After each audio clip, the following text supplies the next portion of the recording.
මේ වීඩියෝ එකෙන් අද අපි ඔයාලට අරගෙන ආවේ නිවිති වලින් හදපු රසම රස කෑමක්. ඉතින් ඔයාලා තවමත් අපේ YouTube channel එක subscribe කරලා නැත්නම් දැන්මම පල්ලෙහා තියෙන subscribe button එක ඔබලා ඊට එහා පැත්තේ තියෙන bell icon එක ඔබන්නත් අමතක කරන්න එපා. මේ සඳහා අවශ්‍ය දේවල් මෙතන තියෙනවා. මේවා පහලින් දාලා තියෙනවා. ඔයාලට එතනින් බලා ගන්නත් පුළුවන්. මුලින්ම ගොඩක් ලොකු නැති සාමාන්‍ය ප්‍රමාණයේ නිවිති කොළ ටිකක් අරගන්න. ඊට පස්සේ භාජනයක් අරගෙන එයට corn flour මේස හැඳි දෙකක් එකතු කරන්න.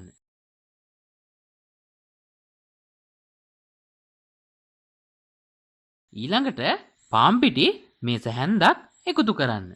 ඊළඟට රස අණුව ලුණු එකතු කරන්න. ඊළඟට කහකුඩු තේ හැඳි භාගයක් එකතු කරන්න. ඊළඟට වතුර එකතු කරමින් ටිකක් ඝන බැටර් එකක් හදාගන්න. දැන් මේ බැටර් එකට ඔයාලට අවශ්‍ය නම් සැර අණුව ගම්මිරිස් කුඩු එකතු කරන්න. ඊට පස්සේ භාජනයක් ලිපේ තියලා තෙල් දාලා තෙල් ටික රත් වුණාට පස්සේ මේ විදිහට නිවිති කොලේ දෙපැත්තේ බැටර් එක දවටලා රත් වුණු තෙල් එකට දාලා හොඳින් බැද ගන්න.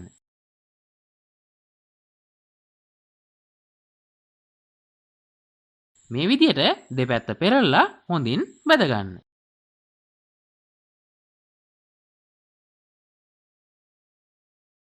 ඔන්න දැන් අපි මේ නිවිති කොළ ටික බැදලා ඉවරයි. මේ විදිහට ඉතුරු නිවිති කොළත් බැද ගන්න. ඔයාලට අවශ්‍ය නම් මේ විදිහට මේ මිශ්‍රණයටම බිත්තර එකතු කරලා බදින්නත් පුළුවන්. බිත්තරයක් එකතු කරලා බැද්දොත් නම් ගොඩාක් රසයි. බිත්තර එකතු කරාට පස්සේ මේ විදිහටම නිවිති කොළ ටික බැද ගන්න. මේ තියෙන්නේ අපි බිත්තර දාන්න නැතුව බැදගත්ත නිවිති.